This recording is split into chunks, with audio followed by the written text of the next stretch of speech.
Barishal Sherebangla medical college হাসপাতালের আধুনিকায়ন সহ ৩ দফা দাবিতে ১৩ দিন ধরে কর্মসূচি চালিয়ে যাচ্ছেন স্থানীয়রা। আরো খবর জানাতে সরাসরি যুক্ত আছেন সহকর্মী সাইফুর রহমান।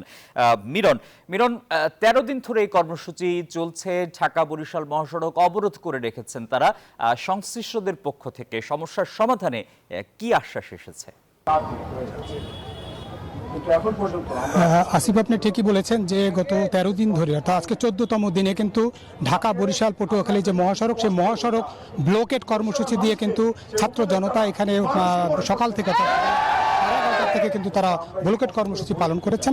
এখন পর্যন্ত তাদের পক্ষ থেকে আমাদেরকে জানানো হয়েছে যে এখন পর্যন্ত কর্তৃপক্ষের পক্ষ থেকে এখন পর্যন্ত তাদের সঙ্গে যোগাযোগ করা হয়নি এবং উল্টো বেলা 11:30 যখন তারা এই ব্লকেট কর্মসূচি পালন করতে দাঁড়ায় তখন সেনাবাহিনী, পুলিশ এবং র্যাবের সঙ্গে তাদেরকে বাধা দেয় এবং সেখানে কিন্তু তাদের উপর হামলা চালিয়েছে বলে তারা অভিযোগ করেছেন। তবে হাতাহাতি এবং বাকবিতণ্ডার খবর কিন্তু গণমাধ্যমে প্রকাশ পেয়েছে। এই মুহূর্তে মূলত যে এই আন্দোলনের সমন্বয়ক মহিউদ্দিন রনি, তিনি কিন্তু সংবাদ সম্মেলন করছেন এবং সেই সংবাদ সম্মেলনের মাধ্যমে তারা বলছেন যে তাদের উপর যে সকালবেলা যে হামলা হয়েছে সেটি ন্যাক্কারজনক হামলা হয়েছে।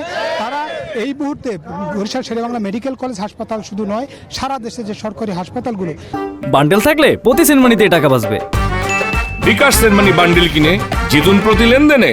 সেই হাসপাতালগুলোর সংস্কার এবং বিশেষ করে যে হাসপাতালের যে সিন্ডিকেট ব্যবস্থা, জনবল সংকট, অবকাঠামো উন্নয়ন সহ নানান রকম দাবি, অর্থাৎ ৩ দফা দাবি তাদের ছিল। তার সঙ্গে আরেকটি দফা তারা যুক্ত করেছেন, যেহেতু আজকে তাদের উপর পুলিশ এবং সেনাবাহিনী হামলা করেছে বলে তারা বলেছেন এটারও সুষ্ঠু তদন্ত করে তাদের শাস্তি দেওয়ার দাবি করেছেন। এই মুহূর্তে চলছে মূলত সংবাদ সম্মেলন চলছে। আমরা যদি সংবাদ সম্মেলনের খবর একটু প্রচার করতে চাই।